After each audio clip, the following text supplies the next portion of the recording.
Look at this house. 847 Oakmont Drive, Columbus, Ohio. It's 2:17 a.m. on March 4th, 2023. A quiet suburban street. Manicured lawns. Basketball hoops in driveways. The kind of neighborhood where nothing ever happens. But something is happening right now. Watch the second floor window. There. Did you see it? A flicker of orange light behind the glass. Within 3 minutes, flames are visible from the street. A neighbor calls 911. Fire trucks arrive at 2:31 a.m. Captain Vincent Morales and his crew expect a standard house fire. The building appears empty. No cars, no lights, no signs of life. They'll verify it's vacant, contain the blaze, and be done by sunrise. But this is not a standard fire. Firefighter Lucas Hammond is searching the first floor when the ground disappears beneath him. His boot crashes through hardwood flooring into empty space where there should be concrete foundation. He pulls himself up, confused, shines his flashlight down into the hole. There's a room down there. Not a crawl space, not a utility area, a finished room with furniture. Captain Morales is called immediately. Protocol changes. If there's a basement, there might be victims. Hammond widens the opening. Morales descends first into the darkness below. What he finds stops him cold. The space is roughly 12 by 15 feet. Finished drywall, beige paint, a twin bed with a bare mattress, a small wooden desk, a plastic chair, a battery-powered lantern, and bolted into the concrete floor, a heavy metal eye bolt with a chain attached. This was not a basement. This was a cell. At 2:47 a.m., Columbus police are notified. They're no longer fighting a fire. They're preserving a crime scene. The house is owned by Gordon Mitchell, 52 years old, logistics coordinator, divorced, lives alone. Neighbors describe him as quiet, polite, keeps to himself. His car is gone. He's not answering his phone. Gordon Mitchell is now a person of interest, but the question consuming every investigator is simpler. Who was in that room? The forensic team catalogs everything. The mattress shows prolonged use. Someone slept here, repeatedly. The desk has deep scratches. Someone wrote with enough pressure to leave permanent marks in the wood. The chain is 14 feet long enough to move around the room, not long enough to reach the door. In the corner sits a 5-gallon bucket. Its purpose is unmistakable. There are no windows. The only air comes through a small duct. The door is disguised as part of the floor above. It can only be opened from outside. From above, someone built this, with planning, with purpose. DNA evidence is everywhere. Hair samples, fingerprints, skin cells on the mattress, the chain, multiple surfaces. Someone was held here, recently. Then they find his computer. Gordon Mitchell's search history goes back 18 months. How to soundproof a room, installing hidden floor access doors, sedatives that don't show up on drug tests, missing person investigation procedures. He researched this for over a year, but there's more. His emails contain conversations with someone named Lily. 3 months of correspondence. She's looking for graphic design work, struggling financially.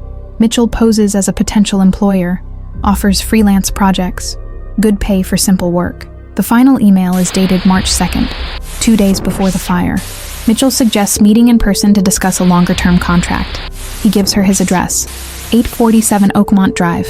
Lily agrees. She says she'll be there March 3rd at 2 p.m.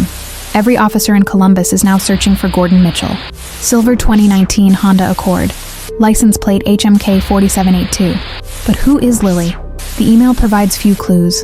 Free email service, no full name, no phone number. But Mitchell's messages reveal details. She lives in Columbus. Early 20s. Recent graduate. Visual communications degree. Looking for design work. The forensic team analyzes the scratches on the desk. Using specialized lighting, they recover partial impressions. Someone had been writing, trying to leave a message. The words are faint but readable. Help. My name. 3rd day. She knew someone might find this room eventually. March 5th, 11 a.m. Mitchell's phone pings off a cell tower 90 miles away in Marietta, Ohio. His credit card is used at a gas station. Surveillance confirms it's him. He's alone. If he's alone, where is Lily? The team contacts every design firm and career services office in Columbus, looking for a recent graduate named Lily with a visual communications background. At 3 p.m., they get a hit. Columbus State Community College confirms a Lily Castillo graduated in December, age 23, lives in Clintonville, 4 miles from Mitchell's house. Her phone goes straight to voicemail. Officers arrive at her apartment at 3:45 p.m. The building manager lets them inside. The apartment is neat, organized. Her laptop is on the desk. Her phone is plugged in by the bed, powered off. Her wallet and keys are on the kitchen counter. Her car is parked outside. She never left for the meeting. Detective Sharon Alvarez arrives. Nothing makes sense. If Lily never went to Mitchell's house, who was in that basement? But if she did go, why are all her belongings here? They analyze her laptop. The email correspondence with Mitchell is there. Calendar shows the March 3rd appointment at 2 p.m. Browser history shows she researched Mitchell's address, checked driving directions, even looked up reviews of the neighborhood. She planned to go. Then security footage provides the answer. The camera shows Lily leaving her apartment at 1:35 p.m. on March 3rd, carrying a portfolio bag, wearing jeans, a green sweater, white sneakers. She looks nervous but hopeful. The same camera shows her returning 17 minutes later at 1:52 p.m., walking quickly, looking over her shoulder. She goes inside and doesn't come back out. She changed her mind. She didn't go to the meeting, but someone else did. If Lily didn't go, who was in that basement? Alvarez reviews the timeline. Mitchell corresponded with Lily for 3 months. The forensic evidence in the basement is recent, days old, not months. If Mitchell planned this for 18 months, corresponded with Lily for 3 months, but she never showed up, he would have been desperate. He would have needed a replacement. They pull Mitchell's complete email history, 3 other exchanges, all similar to Lily. Different names, different young women, all recent graduates, all looking for design work, all invited to his home. Emily Rodriguez, November 2022. Email exchange ended abruptly. Caitlin Brennan, January 2023. 3 emails, then silence. Sophie Turner, February 2023. 5 emails discussing potential work. Last email, February 28th, 5 days before the fire. Sophie Turner becomes the priority. Sophie Turner, age 24. Graduated from Ohio State in May 2022. Digital media degree. Lives in Short North, 3 miles from Mitchell's house. Officers arrive at 7 p.m. on March 5th. The building manager is concerned. He hasn't seen Sophie in 3 days. Her mail is piling up. Her car hasn't moved. They enter her apartment at 7:15 p.m. Her laptop is on the couch, open to the email exchange with Mitchell. Her phone is dead on the coffee table. Her wallet is there. Her keys are gone. There are signs of sudden departure. A coffee mug half full on the counter. Stone cold. Bathroom lights still on.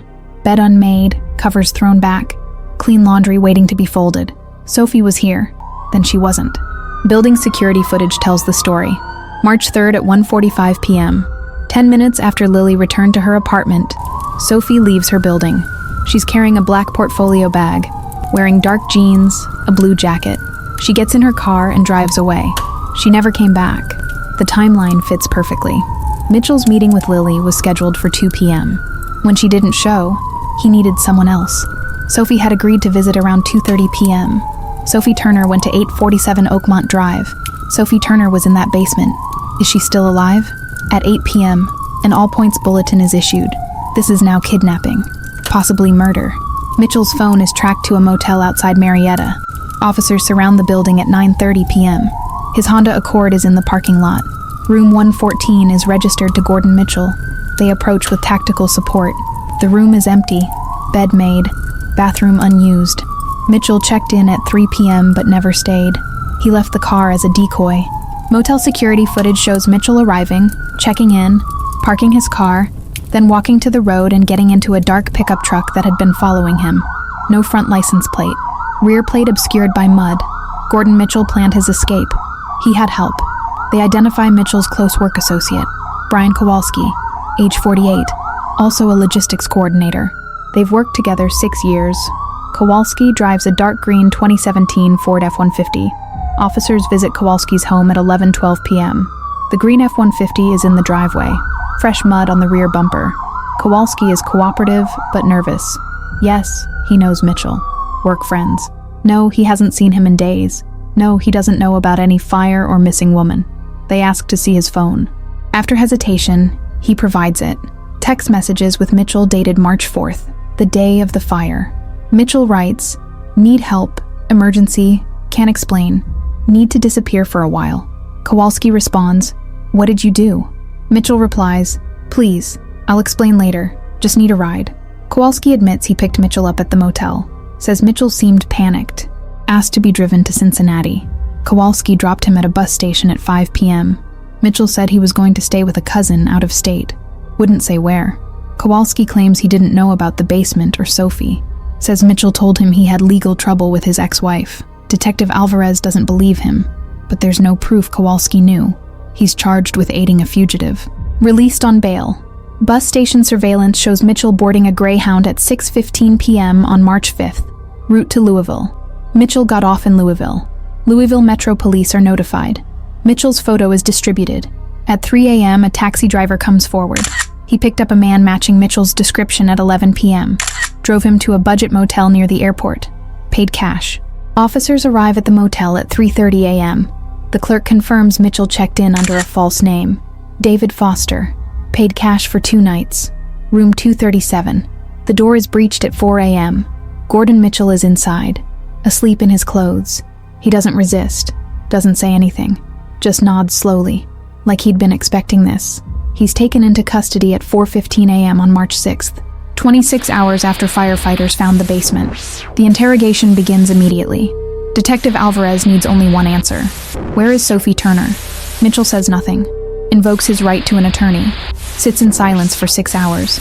At 10:15 a.m., his public defender arrives. They speak privately for 40 minutes. At 10:45 a.m., the attorney emerges with a message. Mitchell will provide information about Sophie's location in exchange for sentencing considerations. The deal is authorized immediately by the prosecutor. Mitchell must provide the information now, and it must lead to Sophie alive. At 11 a.m., Mitchell speaks. Sophie Turner is alive. She's locked in the basement at 847 Oakmont Drive. The call is made at 11:02 a.m. Fire department and police units are dispatched immediately. The house is still a crime scene. The second floor is gutted from fire, but the first floor and the hidden basement are intact. Captain Morales and his team arrive at 11:20 a.m. They descend through the hole in the floor. The door, the disguised section of flooring, is sealed shut, locked from above with a deadbolt drilled directly into the floor joists. It takes 4 minutes to break through. They find her at 11:26 a.m. Sophie Turner is in the corner, chained to the eye bolt, covered with a thin blanket. She's conscious, dehydrated, terrified, but alive. Her wrists show marks from the restraints. Her lips are cracked. She can barely speak. But when they tell her she's safe, when they tell her it's over, she breaks down. She'd been in that room for 3 days. Mitchell had given her water and minimal food, told her no one would find her, told her she belonged to him now. The fire was an accident, a candle left burning upstairs. He panicked and ran, leaving her locked inside. She thought she was going to die in that room, either from the fire, from thirst, or he would come back. But firefighters found the basement, and Sophie Turner survived. Gordon Mitchell is charged with kidnapping, unlawful restraint, and attempted assault. The evidence is overwhelming. He pleads guilty on August 14, 2023, receives 35 years in prison without parole. The other women are contacted. Emily Rodriguez, Caitlin Brennan, Lily Castillo. All confirmed they received similar emails from Mitchell. All had agreed to meet him. Emily and Caitlin canceled. Lily changed her mind at the last minute. They were all potential victims. Sophie was the one who said yes. Sophie Turner spends 8 days in the hospital recovering. She doesn't speak publicly for 6 months. In September 2023, she gives one interview. She describes the moment she realized the meeting was a trap, the 3 days in the basement, hearing the fire above, smelling smoke, thinking this was how it would end. She also describes the moment firefighters broke through. She says it was the most beautiful sound she'd ever heard. Rescue. Sophie suffers from PTSD, insomnia, acute anxiety, but she's determined to rebuild. By March 2024, she's working as a graphic designer. She's moved to a new apartment, reconnected with friends and family. She's survived.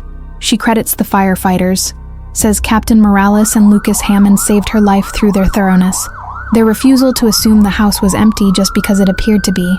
She says she'll never take safety for granted again, never ignore her instincts again. She's grateful for every ordinary day. The house at 847 Oakmont Drive is demolished in June 2023. The lot sits empty. Neighbors still call it that house. Captain Morales receives a departmental commendation. So does Lucas Hammond. The fire department adds training protocols for identifying hidden spaces during emergencies.